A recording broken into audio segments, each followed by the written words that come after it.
This podcast represents the opinions of our hosts and their guests only. The content here should not be taken as medical advice and is for informational purposes only. And because each person is so unique, please consult your healthcare professional for any medical questions. Welcome to Once Shattered, Picking Up the Pieces, a podcast devoted to changing the way eating disorders and mental illness are viewed in our society. With your hosts, Jack and Linda Major and Ellen Bennett. Today's guest is Barb Klein. Barb Klein is the author of 111 Invitations, Step into the Full Richness of Life, and the founder of Inspired Possibility. Barb is a certified recovery coach, life coach, invitation to change group facilitator, meditation instructor, retreat leader, and writer.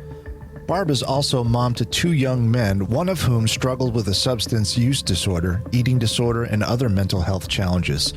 Barb has been trained in craft, motivational interviewing, invitation to change, and Tai Chi for recovery, seeking to find meaningful and positive ways to support people.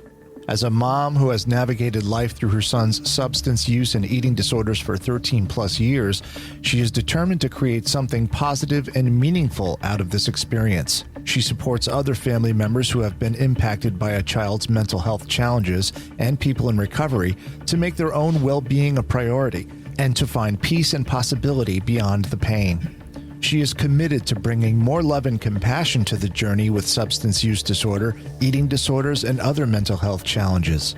She is currently working on her second book, One Moment at a Time, which will support families to find peace and joy while loving their child, no matter what path their child's life takes. To learn more about Barb and her work, visit her site at inspiredpossibility.com. 111 Invitations is available anywhere books are sold online, or you can get signed copies directly from Barb through her website, inspiredpossibility.com. Hello, listeners. It's great to be back. Thank you for joining us today. We have another wonderful podcast in store for you, and I'd like to start with a very short poem from our guest, Barb Klein, and she has written a book called 111 Invitations, Step into the Full Richness of Life, which you just heard about. And it's a beautiful book that's a compilation of poetry and beautiful reflections. And I'm just going to read a very short one right now to kind of set the stage before we welcome her. Between.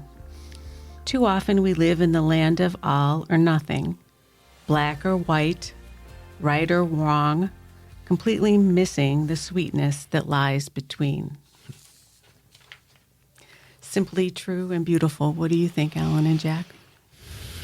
Yeah, I think as I read that, we all fall into that at some point in our life. And sometimes it takes some tragedy or some event in our lives that snap us out of that and make us realize, what's truly important and that there's a lot of gray area in life. So in the last 7 or 8 years, been a changed person in my outlook on life and what's really important and what's beautiful out there. So I think it's so important to realize that the gray area is really powerful and that it's taking a look at both the black and white and blending it together.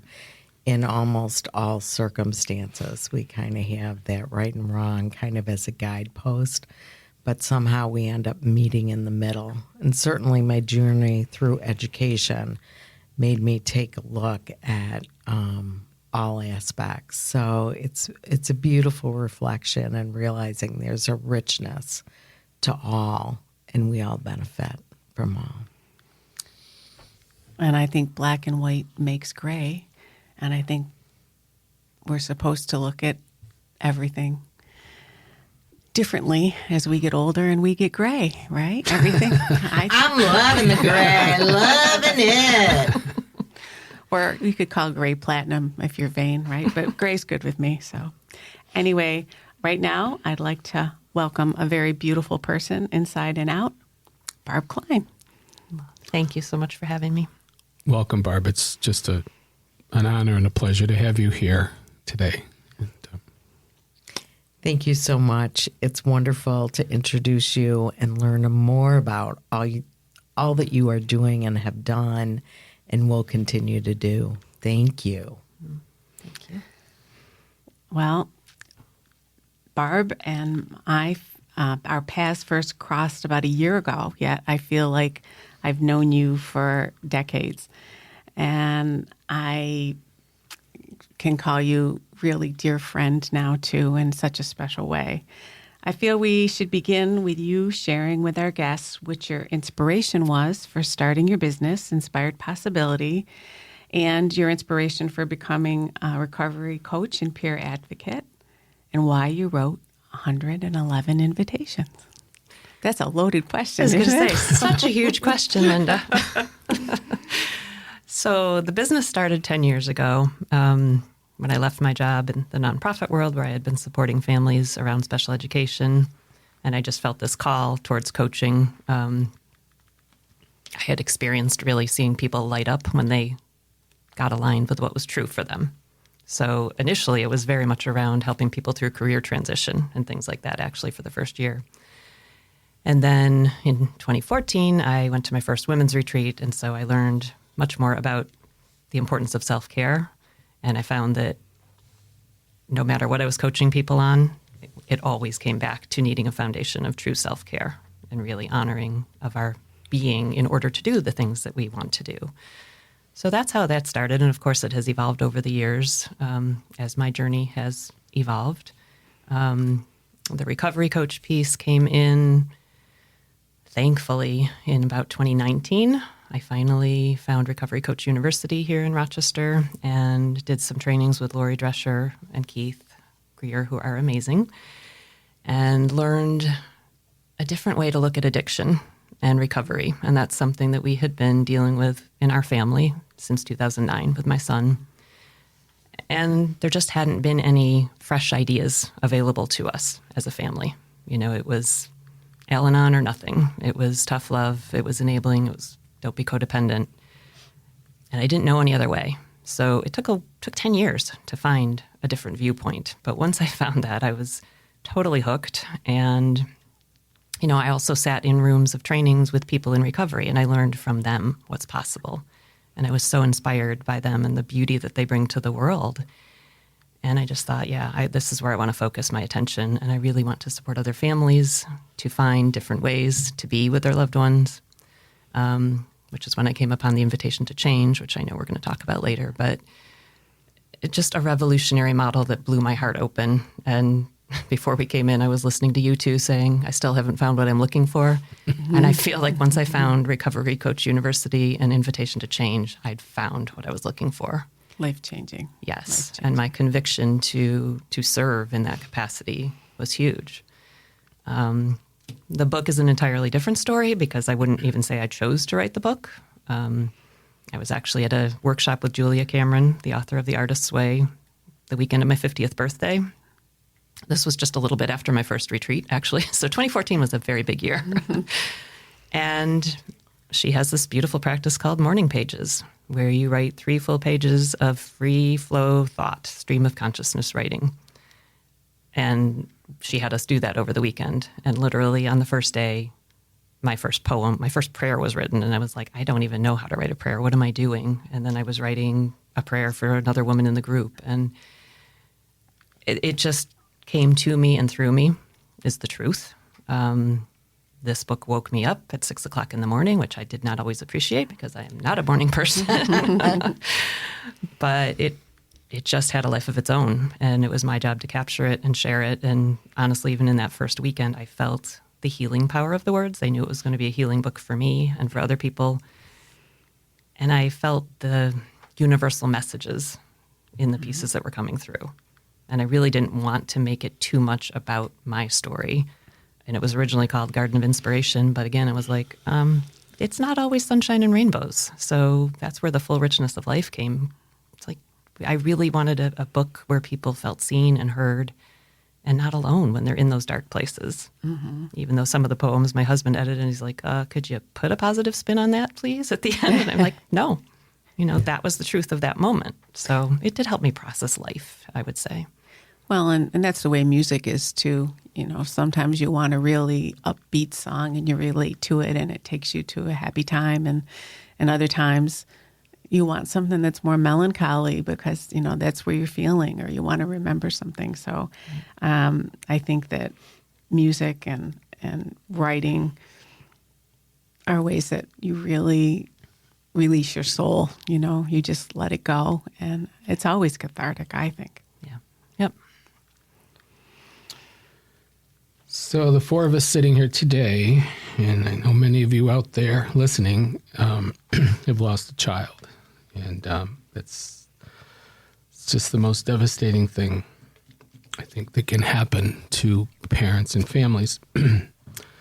And everybody goes through this traumatic emotional pain when something like that happens. And we are so sorry for your loss of your son, Nate. And I know it's so soon, and it's so grateful that you're here today. Thank you. I know it's wonderful that we got to meet Nate. Mm-hmm. Absolutely. He's such a wonderful, wonderful man. His parents, we all are transforming some of that pain into a passion of keeping their legacy alive. And, they deserve that. And doing all we can to help other wonderful people like them who suffer with these illnesses that no one chooses to have. So can you tell our listeners a little more about Nate, Ken, and what has helped you and your family to walk this path with him, and sadly now without him physically on this plane? Yeah, thank you. Yeah, and this is the question probably that has haunted me the most, because I want to share this story with love and dignity and respect for my son and his journey and our journey, and with compassion for it all. And I don't want to sugarcoat it, because clearly we wouldn't have ended up where we were had it not been full of struggles along the way. But I have so much compassion for his journey now, and so much understanding that I see it through different eyes than I did when I was living in it. So if I go back and try to, retrace the steps of his life, I would say he never fit the mold. The parenting books did not answer my questions about him. It was, and I was always reading anything that was fresh in my mind and looking for the answers. And I'm reading, let him cry it out. Don't let him cry it out. And trying to find our own way to best parent this beautiful child who we thought was perfect. And so, of course, I was messed up because it was not easy. So even when he was 18 months old, I was looking for support. I was looking for support groups. I ended up being in a research study, thank goodness we got chosen for this, of moms who had been depressed since their child was born. And thankfully, we got into the group where I got counseling and he got to be in a play group. And, so we got extra supports there. But then just trying to find a preschool for him that would love him and accept him for who he was. And I wish that's something that I had better understood. I wish I had known how to trust my mothering instincts and not the society's boxes that they wanted to put him in. But we visited a Montessori school and they said, oh, just let him go. Don't worry about what he's doing, And so, okay, he's a 2-year-old little boy. Guess what he did? He picked up the plastic giraffe and he dug into the soil. And at the end of that meeting, they had the nerve to tell us that our son was basically out of control, that we needed parenting classes, and, what was wrong with us. I very quickly said, thank you very much. We will not be coming to this school. Mm-hmm. I found a nursery school that said, we will just love him. We will pick him up and hold him if he cries, and that's just the start. So I would say he was a very happy, full of energy, way more energy than anybody else in the family child, vivacious and full of joy until he hit school. And Ellen and I were talking a little bit about that, before we started, because the school journey was just challenging from the get-go. And it varied dramatically depending on who his teachers were. Mm-hmm. So we went everywhere from, oh, yes, this child is a big problem. You need to put him on medication. You need to, do something. And we did realize that just asking him to sit still for 7 hours and listen was an enormous effort for him. And the teachers didn't always appreciate just how much that took from him. So he was labeled ADD in first grade. The first psychiatrist we saw wanted to put him on Paxil because he said he had mood-oriented ADD, which basically meant if he wanted to pay attention, he could, but if he didn't, he didn't. We said... Sounds like most kids to me. Again, we said, no, thank you. We are not putting our 6-year-old on Paxil. Found another counselor. But, it was just kind of this quest to understand him. And as I look back, and Nate and I had talked about that in recent years, like, you must have felt like a problem to be solved. Everything that we did out of love. But at the same time, there were so many doctor's appointments and therapies and interventions and just trying to find ways to support him. And the best descriptor that ever came was after waiting 6 months to see a developmental pediatrician who said, in her big long report, he's a complex child who defies categorization. And I said, thank you very much. You are spot on. That does not do me any good getting services, but I really appreciate you nailing it. And that's who he was through his whole life. And this is what I would say, and kudos to him for throwing off every box anybody ever tried to put him in. And at the same time, that probably caused him a lot of pain along the way of just feeling like he didn't quite belong. He wasn't quite a fit for this place or that place. But what I want to say for sure is that he was and is a beautiful soul, because I know he lives on through us and with us. He had a huge heart. And I'm hearing more and more stories about that, of how he believed in people and showed up for people. And he did it for me, no matter what his circumstances were. He didn't want anybody to worry about him, but he worried about everybody else. He was wise beyond his years. He was funny. He was creative. He was a gifted artist and writer and rapper. And the intensity in his art and his words, his lyrics, and the way in which if you ever listen to him rap, he had one song he did for me, I Could Not Breathe, for 4 minutes. But this is the way he expressed his life and how his mind worked. Yeah, I mean, the one time that he came to our group, and it was just astounding to watch him sit there for, I think it went on for maybe 10 minutes of remembering. It was incredible to remember all these words, and I was just amazed at the talent of that. Yeah. He felt things very deeply. Oh, yeah.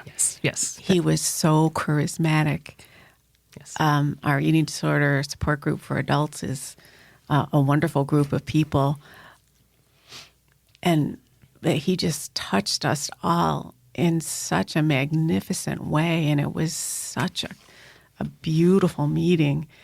And, he texted everyone in the group the next day because it meant so much to him. And he was such a bright light and such a wonderful soul. And this is so much harder because, I only got to meet him 2 times, but he lives on in my heart. And I'm very grateful that I did, but I'm so sorry for you. No. And I'm so sorry for all that you went through together. Thank you. But that's my next, I do have some notes because I didn't want to miss anything on this one, and sensitive, deeply, deeply sensitive. And I've said for years, too sensitive for the harshness of this world. And I do think that is true. I would also say he is a teacher and was a teacher to everyone he met, including me and my husband and my family. There was an emergency room nurse who came in tears recently and just said to him, you have taught us so much about how to be with people like you. In the psych center, he raised his hand and interrupted a facilitator and said, nobody cares about that packet that you want to get to. We want to listen to this guy who's trying to share vulnerably right now. I'm sorry, I don't mean to be disrespectful, but do you know how many times people like you have done this to people like us? And so he was courageous. He stood up for what he believed in, and he had a hard life. I think because of this feeling like he didn't belong. And I think the eating disorder and the substance use were the ways that he knew to survive in the world. And, it led to... I do think it's the most compassionate, wonderful people that this world is so hard on. And I think it's not unusual that these people are trying to feel better, just... Right. It makes sense. Right. As we know. Right. Well, it goes back to this quote: "We live in a land of all or nothing," Right. and all those classes and all those, like he said, all those pamphlets or whatever packets they wanted to go through. They're all missing the sweetness of what lies beneath. And Nate and Katie and Emily, they saw that, and But people need to be respected as individuals, Right. and that's what's so challenging about our society right now is we're still trying to put people in boxes instead of loving their uniqueness. Right. And I think, Nate appeared so capable in school that I think people didn't understand him and didn't understand his struggles. And so the message that he got continually, that I think he internalized very strongly, was if you just tried harder, you could do better. Which is why I believe he was so fiercely independent when it came to trying to do recovery, and it just fed that cycle of shame of, why can't I figure this out? I should be able to do this on my own. I'm this age. I should know how to do this. And he was so fiercely defensive of us as his parents, that I had a good upbringing. I had a good family. We went on vacations. We did things. And I was like, I know, but, it looked good on the outside, and inside, obviously, something was not quite feeling right. But I had to actually work with him to try to free him from the own grasp of the idea that I went wrong, which is what he said to me about, about age 16, I went wrong. And I was like, you didn't go wrong, you just didn't.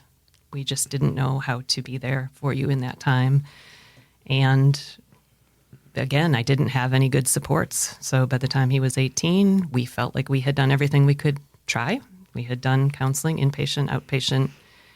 He could not live in our home any longer. I mean, there was way too much anger and fear and chaos. We had another child. And that meant saying, you can't live here anymore, even though he had nowhere to go. And people will say to me, well, it felt right at the time. And I will say, no, it never felt right. There was nothing about that felt right. There was no freedom in that. There was no peace. There was no relief from the pain other than it wasn't in our face every day. But that certainly set him off on a path of homelessness and incarceration and, just really struggling. But I will say the love never went away. The love between us was always there. The foundation was there, and thank goodness that we could find our way back to each other.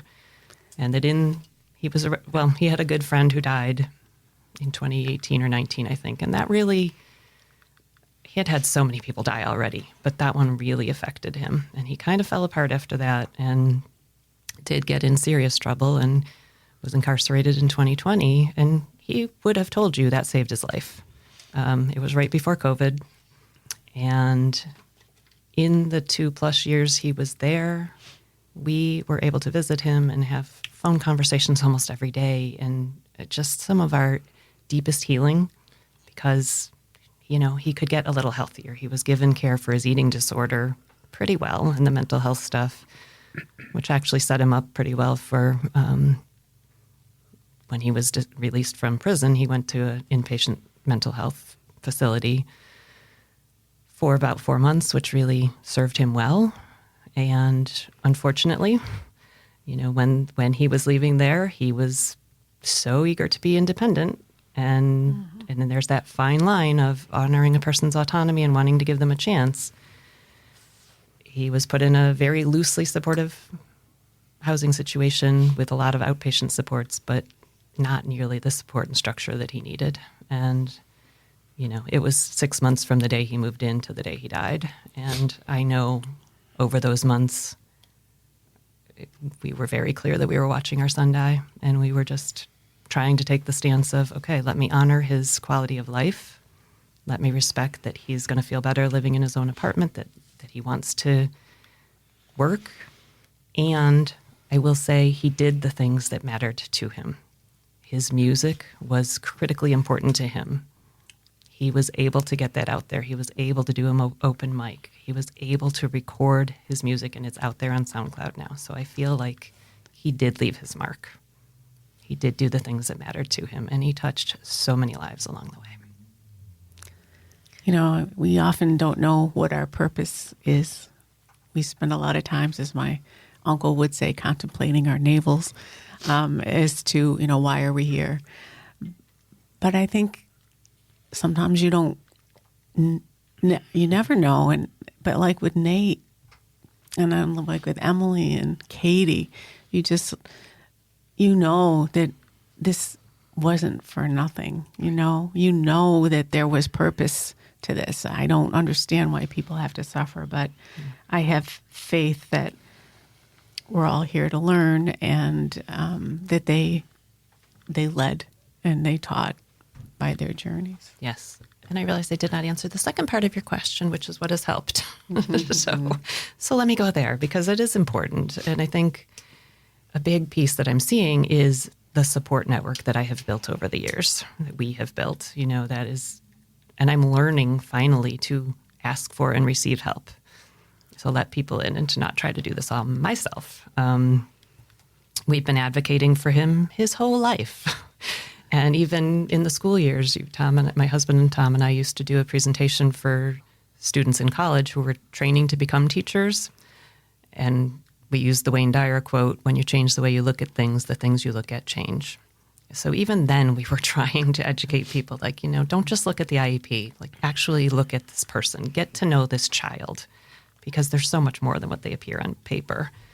So I think that really helped. And I think, like I said, in the beginning, we just floundered. The first 5 years, I'm going to say, was all fear, anger, and chaos. It's not pretty. But Tom and I have partnered really well through all of this, and we have survived things that I know tear apart a lot of families, and I'm confident that we're going to get through this one as well. It took a lot of personal development and learning about self-care and getting to a point, where we could say, yes, there's love for our son, but there's also love for us, and we need to live our lives. And I think acceptance of every soul's journey, a while back, it was like, okay, this is his path. This is my path. I'm not in charge of his path. I have to accept that he might not choose recovery. And I think it was 2018, I did a workshop on beautiful questions, which were those questions that you have to sit with for a while that can't be answered by the mind alone. And the one that I walked away from there, which really has been my mantra and my guiding light, kind of, is what if we stop trying to save his life and we loved him as he is for as long as he's here? And I think because of that, and because we could see clearly the fragility of his life, it gave us the opportunity to show up and choose how to show up, and to know confidently that we did everything that we could do, to know that he knew he was loved, to know that he loved us. I don't have the regrets that I might have had otherwise. And that's one of the reasons I was really compelled to be here today, this early on in the journey, to talk about that, because I want parents to know about this possibility, and to have a relationship. A lot of my self-care practices, finding gratitude every day, has changed my experience of life. Learning to take life one moment at a time, learning to pause. Not being at war with reality is a meditation and teaching that I learned. I was like, Tara Brock, I had a workshop with her. She's like, are you at war with reality? I'm like, yes, who wouldn't be? But then this idea of cultivating a heart that can hold it all. I've talked about that. I've taught about this for years. And I've always said, no matter what happens with your child, this really will help, And I never really knew if that was true for this side of the story. And now I can say, I do know it's true. Mm-hmm. And I feel like this is the ultimate experience of that heart that can hold it all. Well, it's beautiful. And the love that you gave him, the love and the grace that he needed. And that gives you some comfort now, some peace, I'm sure. Yes. I can relate to that.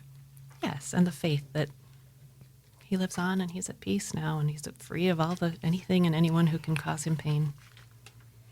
And the love is always there. Yes. Barb, thank you so much for sharing your date with us. Oh my gosh. And that is why we need to tell their stories. We need to share the experiences. Because I know I'm shifting my question a little bit based on everything you said, that all sitting here at the table, as you were talking, so many things resonated with me in terms of how we move forward.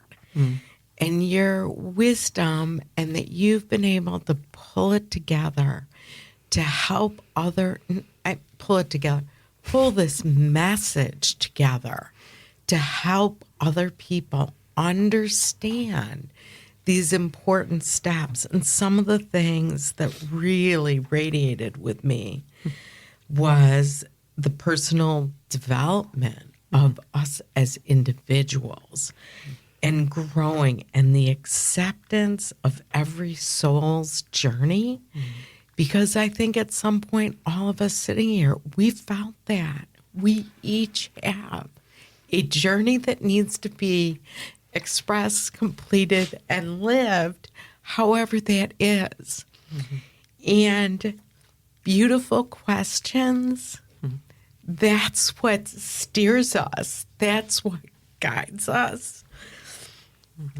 And gratitude, having the gratitude for every moment. So I love this conversation so much because it's so powerful. Tell us about some of the retreats that you have led, because I'm going. I want to come. I want to expand this acceptance, because that's where it's at. It is a journey, and there's a lot of self-reflection and self-love and letting go and letting them have their independence and loving them where they are. Yes. Yeah, thank you for asking that. The retreats probably are maybe my favorite part of the work that I do. I went to my first women's retreat in 2014, as I said, and it was with Renee Trudeau, who is the author of The Mother's Guide to Self-Renewal. Let me get the whole title right, because I was like, where's this woman been all my life? How to reclaim, rejuvenate, and rebalance your life. Like, my kids were 20 and 15. I really would have loved to find her earlier on. But she taught me things like, I will not abandon myself. She taught me the importance of self-care for body, mind, heart, and spirit, not just drink more water, get good rest, like this holistic view, the art of self-care. I'm not going to do the definition because I'll probably get it wrong right now, but that's where the retreat started, grounded in that. And my friend Deb just looked at me one day and she said, we should lead women's retreats. And I'm like, okay. So we did. We started our first one that year, 2014. I've done probably 40 plus retreats at this point. They are all grounded in self-care, self-compassion. The other thing I noticed on that first retreat, there were probably 50 women in the circle, and I was one of maybe a handful who knew it was okay to be there and didn't feel guilty about taking this time for themselves. So, the value of the time away from the everyday is critical. The value of taking time to step away, to be able to hear, to ask these questions, to inquire, explore, and discover, and tap into your own wisdom and guidance, not to feel like somebody else is telling you what to do all the time. That comes from retreat. It's a time to be nourished, rested. You break the spin cycle. That's what I call it. And I stayed away from leading retreats for mothers for the first 2 years, even though it was clear that I needed to go there. And I finally had a coach who said to me, could you just maybe do one dedicated to moms of kids with mental health stuff? I'm like, okay, I happen to have one scheduled in May, on Mother's Day weekend. So maybe we could do that. So I did. And I think 2016 was my first Mother's Day retreat. And it was such a beautiful opportunity. And actually, I set it up so that we weren't allowed to talk about our children or our children's stories. This was actually we had an altar for the kids. We honored them. We acknowledged them. And then we said, and now this altar is for us, because you were a woman before you were a mother, and you were a mother before you were a mother of this story. And so who are you at your core, and who are you becoming? So this idea of coming home to yourself is something that my clients told me they got from working with me one-on-one. And then the retreats are just a strengthening of that. And that's like, I am leading a retreat in July. I know this isn't coming out till after that, but like, it's really soon. And I just felt so strongly committed to doing it because I lead retreats for moments like this in people's lives so that we can build up these resources over time. It's not a once and done. It's a practice. It's building the inner reserves so that when stuff gets real, I didn't ask if I can swear on here or not, so I'm not going to. You know what I mean? But really, it's like being solid in your core, knowing who you are. I have known from day one on this journey, the day my son died, I knew I would get through this. And that's why you're here now. Yes. Because you practiced and you knew how to get through. Yes. And so it's so important to share this message because we all know that there are so many people out there who are struggling and walking this path. Yeah. And so thank you. You're welcome. Thank you. We're going to have a retreat, ladies. Well, and my meditation practice taught me to turn towards life, towards the pain, and it's not jumping over. There's no spiritual bypass here. Please know that this is not all. Right. There are still dark days, and I know I'm not pretending otherwise, and yet we can be well-resourced to face it. Well, each of us here is determined to create something positive and meaningful out of our experience, having lost a child. You, Barb, have been doing this with your business, Inspired Possibility, also with writing your book and teaching the healing practices that helped you. Ellen started KMB for Answers soon after her beautiful Katie passed. And Jack and I wrote a book, started this podcast last year. We started this podcast, and last year we started the Emily Connection for peer support and connection for people who are struggling with eating disorders, for adults specifically, because they've often fallen through the cracks. When we first met you, Barb, you told me about CMC, Foundation for Change, and their invitation to change training, and how you believe the principles would also work for parents, loved ones, and clinicians supporting someone with eating disorders, as well as those that are dealing with alcohol and substance use disorder, which it was created for. I took you up on that, and I have just finished the training myself, which I have absolutely loved.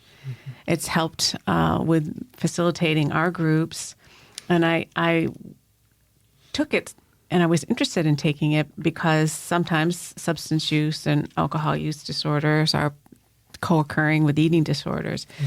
But even if they aren't, this training was so wonderful because it's all the same things that feed eating disorders, that feeds addiction. It's all the self-love and self-compassion that's not there for people, and people are hurting and they're just trying to feel better in different ways. So I'm so glad that you shared that with me, and I am a changed person. It's so much what I believe. It took a long time with our journey for me to trust our gut. We got some wonderful people along the way, wonderful family, some great clinicians, but we also got some very bad information, and we learned to trust our gut the hard way too. So why don't you just tell our listeners about CMC Foundation Invitation to Change? Okay. Gladly. So the founders of the Invitation to Change first wrote a book called Beyond Addiction, which came out in 2014. Oh, there we go. I was aligned with them and just didn't know it until much later. And it's about how science and kindness can help, because it's based on evidence-based practices of motivational interviewing, CRAFT, which is community reinforcement and family training, and ACT, which is acceptance and commitment therapy, I believe. Invitation to change, like I say, it just felt revolutionary to me. I felt like my heart was blown open and I was home. And it's not something that people know about. Craft has been around since the late 1990s, but you just don't have exposure to it in the treatment centers or anywhere. It's always 12-step, Al-Anon, that stuff. This is the opposite of tough love, rock bottom, codependent, enabling, powerless. This program empowers families to step in as agents of change within their families, as being part of creating an environment for change, taking good care of themselves and strengthening their relationships. It's grounded in compassion, connection, and the understanding that families are often the reason that people seek recovery. I mean, my son told me that just a few weeks ago, like the reason I'm still alive is the reason I'm doing this recovery is for you, Mom. And I'm okay with that. Like, we both knew that wasn't the ideal, but that's where he was now. I'll just talk through real quickly. It has 3 key components: helping with understanding, which is the idea that behaviors make sense. And that concept alone, I have seen for myself and for other families, just blows the heart open on, oh my gosh, you're not just doing this because you're immoral, crazy, stupid, why can't you get it together? Like, there's actually something that this is serving within you. One size doesn't fit all. There are many paths to recovery, and we need to be open to them. Ambivalence is normal. So when you see your loved one wavering between making this huge change, giving up this thing that they know consistently, reliably, and quickly serves them, to do something different and jump into the abyss of the unknown is not a failing on their part. It's normal. Helping with awareness, which starts with self-awareness. So getting to know ourselves, our values, our limits, our beliefs, and choosing how we want to show up in relationship. They talk about willingness, which is the willingness to be with the pain that comes with the deep love. Again, I would say right now, I am in the deepest aspect of willingness, and I wouldn't trade it for anything. And self-compassion, so that we greet ourselves with kindness along the way. We know we're going to make mistakes. We are gentle with ourselves. We take care of ourselves. We take a break when we need it. Then they get to helping with action, and I love that comes last because, of course, every family comes in desperate to start with action. Just tell me what to say. Just tell me what to do to get my kid into treatment. But it's not about that. It's about building this foundation of understanding and love and care before you start to try to have a conversation where you can actually not set your child up to lie to you, which I realize I did so many times, So we get to positive communication and the idea of increasing the behaviors that you want to see and diminishing the behaviors that you'd like to go away. It's not linear. It's grounded in practice with the understanding that we're going to be imperfect. We're going to wobble and make mistakes, but it's these interwoven, overlapping skills and ways of being that just becomes part of who you are over time. But what I found is it got me out of detective mode. I no longer had to figure out, was he lying to me? Is he using? Is he not using? I don't care. Is what I'm seeing a problem for me or not? I can go with that. Can I be with him? Can I just show up and love him as he is? The idea of harm reduction comes in here as well, that not everybody's going to be totally abstinent free. Abstinent. Sorry. I don't need to say that twice, but I just found it decreases defensiveness. It opens the lines of communication. I've seen this with families I've worked with, that suddenly when you stop yelling and telling somebody what to do and that you know what's best for them and you actually start to respect and consider what they know about their journey, you can come together in a way that hopefully will lead to change. And if not, at least will ground you in the space of love where you can feel like the invitation still worked, even if your child didn't happen to find recovery. And we were lucky that, the love was there all along. But for some families, the child may not feel it, or the person they're concerned about may not feel it because they don't know how to communicate. And that's so important. Or they've been told that you're loving your child to death. Oh, right. Don't do that. Yeah. Right. Yeah. You're enabling. Yeah. Yeah. When Linda was taking this training and I was in the other room listening to all the conversations and Well, not all of them, but some of them. Yeah. I But was first- there, yeah. But and then the groups they broke into, and stuff, and I just said this could be all about eating disorders, and I think it's a wonderful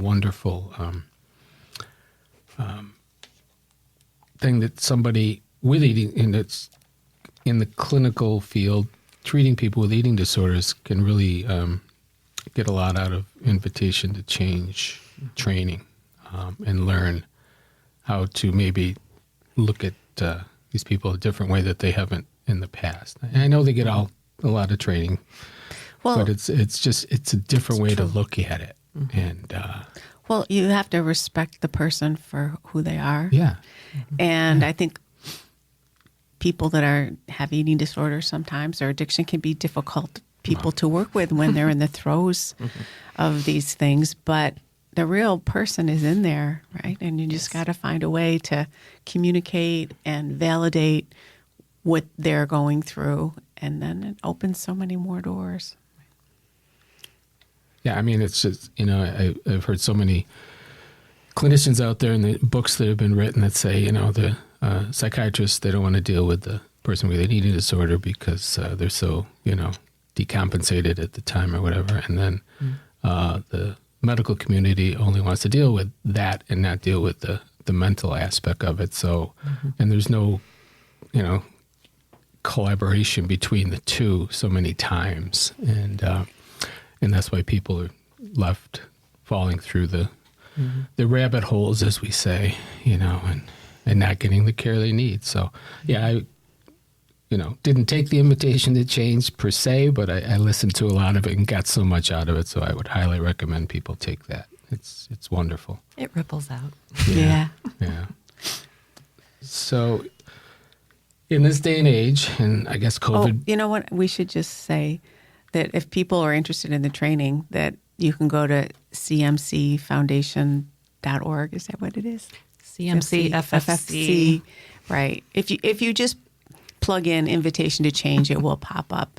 But definitely, if you're supporting someone with any kind of substance use disorder or eating disorder or any psychiatric illness or anybody through a tough time, I think anybody would benefit from this training because it's so positive, and it will help so much with communication. I didn't mean to interrupt you, No, Jack. it's okay. Go ahead. It's okay.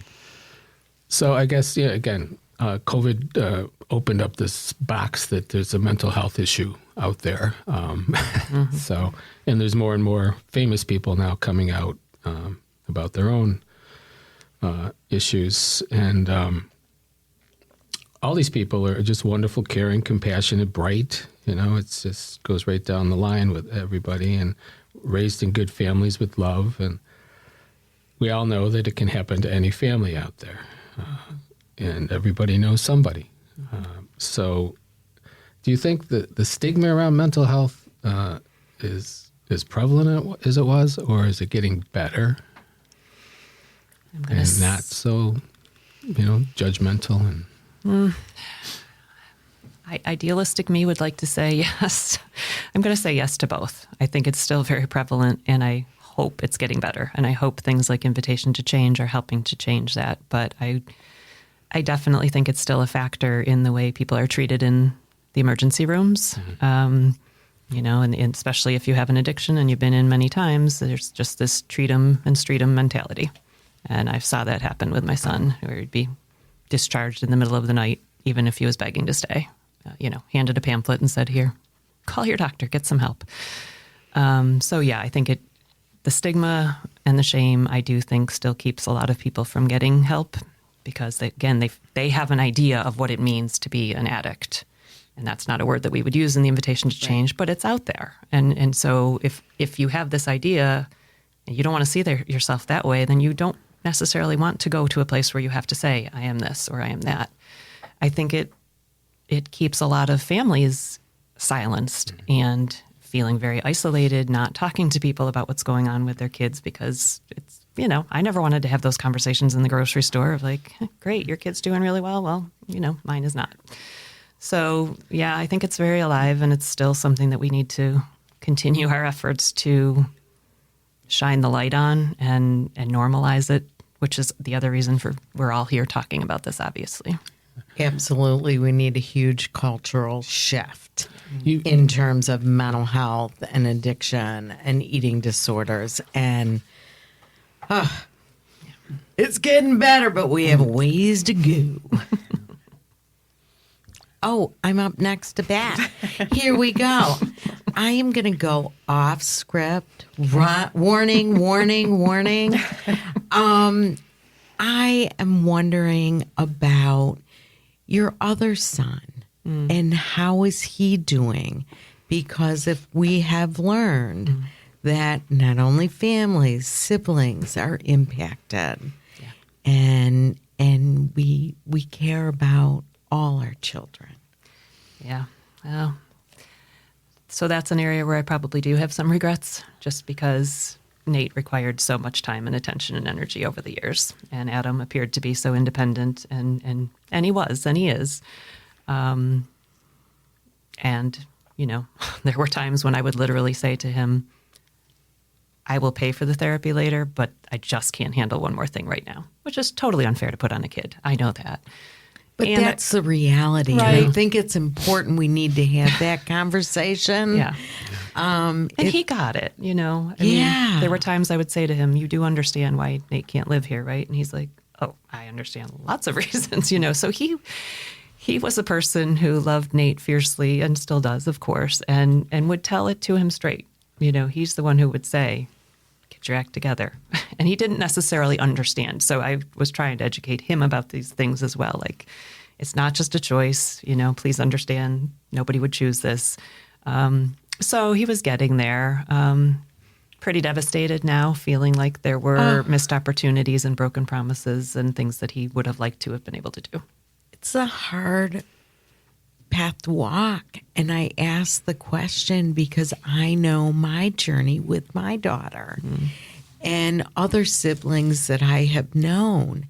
And I remember one thing Megan said to me, and it was maybe a couple years after Katie passed, and she said, Mom, nobody asks me how I am. And that resonated with me. How important it is to check in with the siblings. Yeah. How are you going? How are you doing? What are you thinking? Because the impact on them was huge. Huge, huge, huge. So to all the siblings, I'm sending love out to you, and know that you are seen and you are heard, and we understand, and make sure you let us know when you need something. Yeah. Yeah. Beautifully said. Okay, so you are working on a second book. You want to tell us about One Moment at a Time?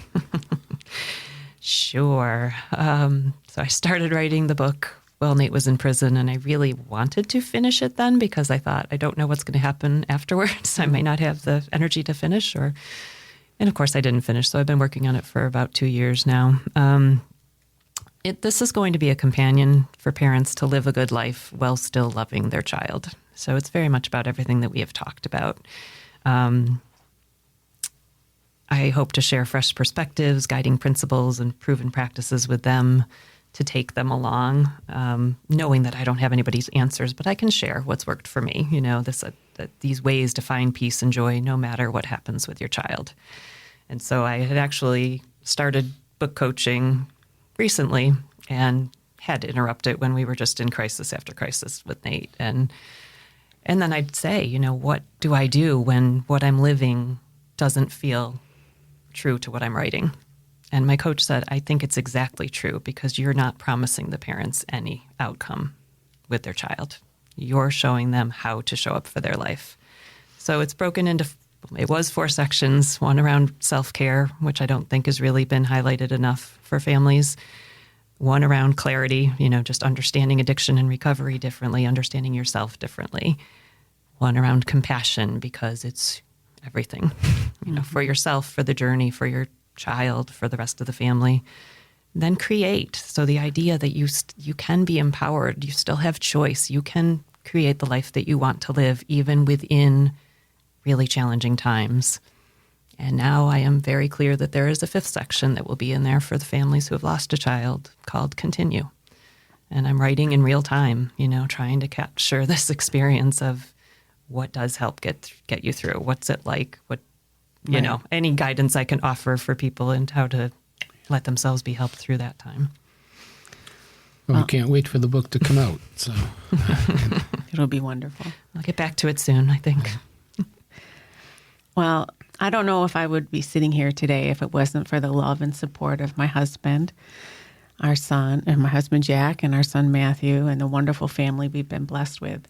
There have been many new Emily connections who've walked this walk in some fashion and understand on a different level. And I'm grateful for each and every connection who's helped us navigate this road.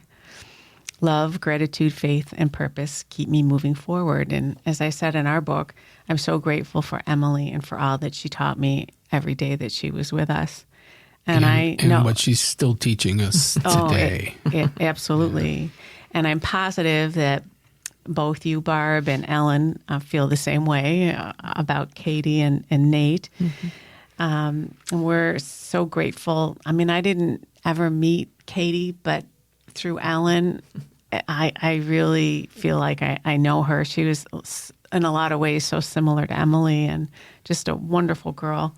And though I only met Nate twice, he will live on in my heart because he was an exceptional person, and he changed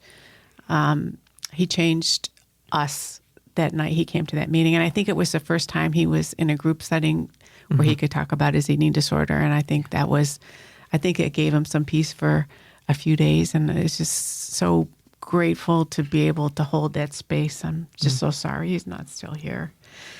But he was so charismatic and compassionate, and it did give him hope in his heart, Linda. You need to know that. Oh, he was so grateful to be there. He was just such a beautiful person and beautiful soul, and he loved you so much. In that meeting, he talked so much about his mom and his family, but you guys had a very, very special bond, and I was very blessed to have that kind of a bond with Emily too, and I know that you did with Katie as well, and it's all tough, but all these connections and people and the coincidences that come along keep us going and keep us believing and help us feel them every day. So they're not coincidences. They're meant to be. Meant to be. We're winding down now. We're almost out of time, but was there something that you would like to read and leave with us today? I do. Okay. I was going to go with a safety poem, but I'm not going to. I'm going to go all in on the one that has always choked me up, so we'll see how it does today.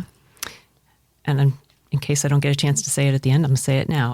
I recorded the audiobook of this book this year, and at the end there is a bonus poem, which is my son's response to this poem. So get the audiobook.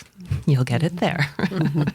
I knew I wanted to include him in that book, and I knew that was a legacy move. I'm glad I did. So this is called I Have Always Loved You. From the moment I knew you existed, I have loved you in a way I didn't understand. When I felt you moving within me, our bond began. I didn't know who you were or where you were headed, but my love was unconditional and eternal even then. I've always loved you, even as we've grown apart, even when my words and touch no longer soothe your pain. I've loved you even when I couldn't hold you, even when I've lost you and you've lost me. I've loved you in my darkest hours when I've doubted myself and my ability to love, when I've had no idea how to help you. I've loved you as I've screamed at you, terrified of the world that had consumed you. I've loved you as I cried out in despair, sobbing for someone to show me the way.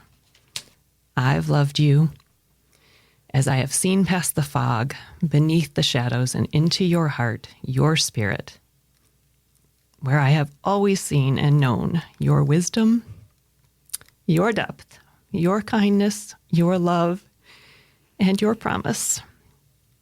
I've loved you when you cast me aside because for me to see you was unbearable. I've loved you through it all, and I will continue to love you into eternity. That's so beautiful. Thank you. Thank you. Sorry, I'm trying to compose myself here so I can speak. Fair enough. That was powerful and so beautiful.